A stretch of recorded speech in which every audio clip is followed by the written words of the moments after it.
Flight Fido, go ahead. RSO reports vehicle exploded.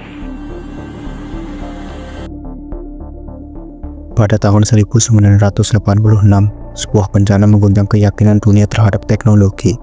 Pesawat ulang-alik Challenger meledak, menewaskan 7 astronot. Dalam penyelidikan yang penuh tekanan politik, satu suara jernih dan belak-belakan muncul. Seorang fisikawan yang dengan segelas air es dan sebuah penjepit tidak hanya menemukan akar masalahnya, tetapi juga menunjukkan pada dunia bagaimana seharusnya ilmuwan berpikir, jujur, skeptis, dan tanpa kompromi. Suara itu adalah suara Richard Feynman.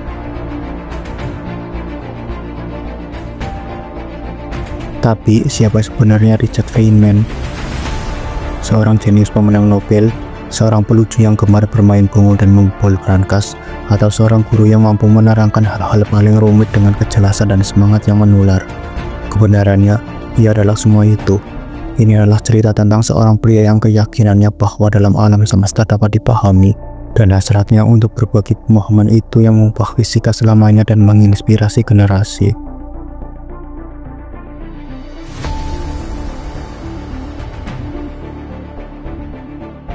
Richard Philip Feynman lahir pada 1918 di Queens, New York, dari keluarga imigran Yahudi.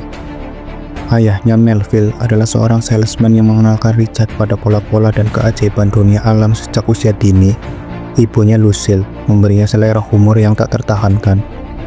Didorong oleh ayahnya untuk mempertanyakan otoritas dan berpikir mandiri, Richard kecil mengembangkan laboratorium kecil di rumahnya dan menjadi ahli memperbaiki radio, sebuah aktivitas yang mengajarkan untuk memecahkan masalah melalui pemikiran teoritis, bukan hanya coba-coba.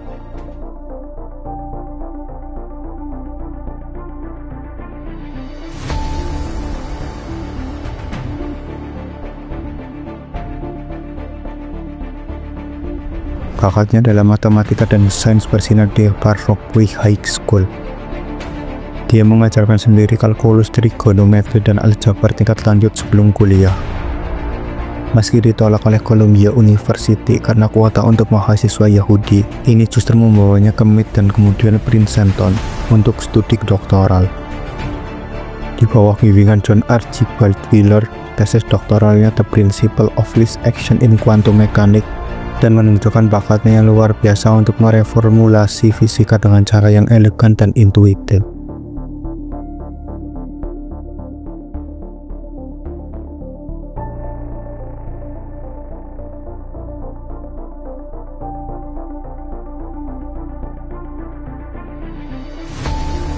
Perang Dunia II menginterupsi karir akademisnya.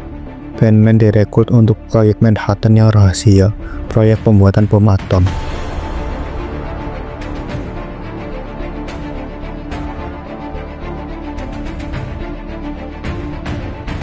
Di Los Alamos, ia menjadi pemimpin grup termuda divisi teoritis. Kejenakaannya dan kemahirannya membobol brankas berisi rahasia proyek menjadi legenda.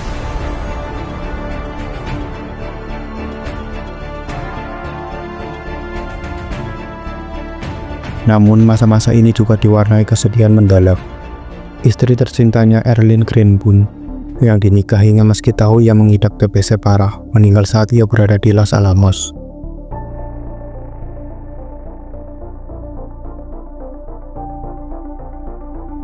Surat-suratnya kepada Erlyn menunjukkan kedalaman cinta dan penderitaannya. Pengalaman ini memberinya perspektif unik tentang kehidupan dan kematian.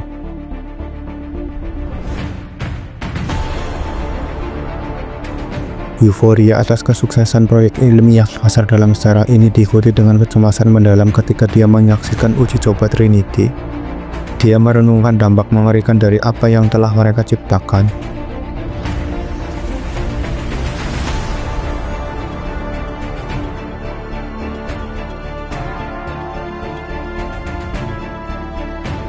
Pasca perang di Cornell dan kemudian di Caltech, Feynman menyerang masalah terbesar dalam fisika teoritis, elektrodinamika kuantum atau yang disingkat QED.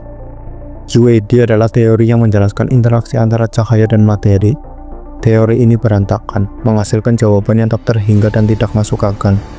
Feynman dengan kemurnian visinya tidak hanya memperbaiki matematikanya, tetapi menciptakan alat visual yang revolusioner, Feynman diagram.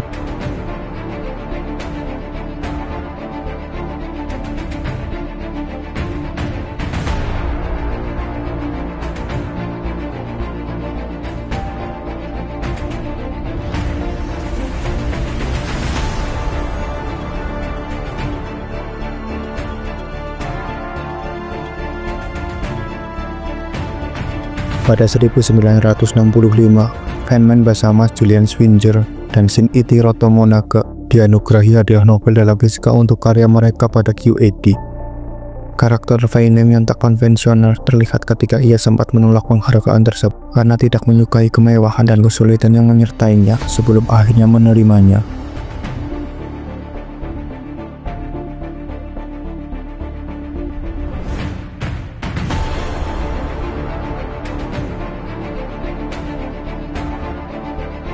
Warisan Feynman mungkin sama besarnya di ruang kuliah seperti di ruang seminar. Pada awal 1960-an, dia ditantang untuk merevolusi pengajaran fisika pengantar untuk mahasiswa sarjana di Caltech. Hasilnya adalah The Feynman Lectures on Physics, sebuah mahakarya yang hingga kini dianggap sebagai salah satu buku sains yang paling elegan dan inspiratif yang pernah ditulis. Rekaman asli kuliahnya yang sekarang didigitalkan menangkap tidak hanya penjelasan yang hanya jernih tetapi juga diskusi setelah kuliah yang hidup dengan para siswa, sebuah pandangan langka tentang seorang guru yang benar-benar terlibat. Kemampuannya untuk berkomunikasi melampaui aula kuliah dalam serial televisi seperti Fun to Imagine. Dia dengan penuh semangat menjabarkan fisika di balik fenomena sehari-hari seperti mengapa ban terasa keras dengan menelusuri semua kembali ke jiggling atoms.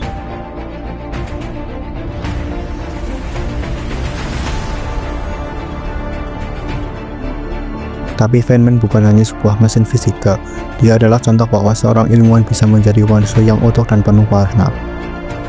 Dia adalah pemain bongo yang rajin, pelukis amatir dengan nama samaran Ove, dan penjelajah budaya. Dia belajar biologi, mengeksplorasi kesadaran melalui ruang uap sensori dan terpesona oleh Tanu Tuva, sebuah republik kecil di Asia Tengah.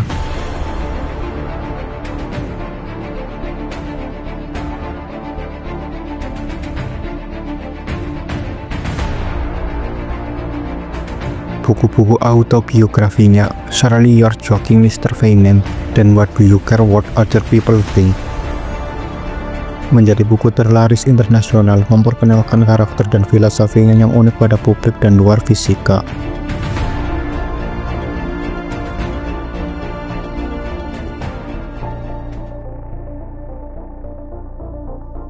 Pada tahun 1980-an, Feynman sekali lagi melangkah ke sorotan publik, kali ini sebagai anggota Komisi Rogers yang menyelidiki bencana Challenger. Dengan caranya yang sederhana dan langsung, dia mengungkap kegagalan budaya organisasi di NASA yang mengabaikan keamanan untuk memenuhi jadwal. Demonstrasi O-ringnya yang sederhana di televisi nasional adalah pelajaran mengesankan tentang integritas ilmiah yang mengalahkan birokrasi.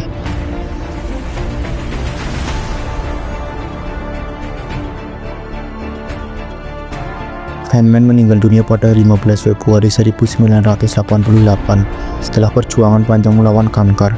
Dunia kehilangan salah satu pemikir terhebat. Warisan Richard Feynman itu hidup dalam setiap Feynman diagram yang digambar oleh seorang fisikawan partikel. Di dalam mahasiswa yang terinspirasi oleh lekturusnya, dan dalam setiap orang yang menyadari bahwa ilmu pengetahuan bukanlah tentang menghafal fakta, tetapi tentang kegembiraan dan penemuan dan keberanian untuk meragukan.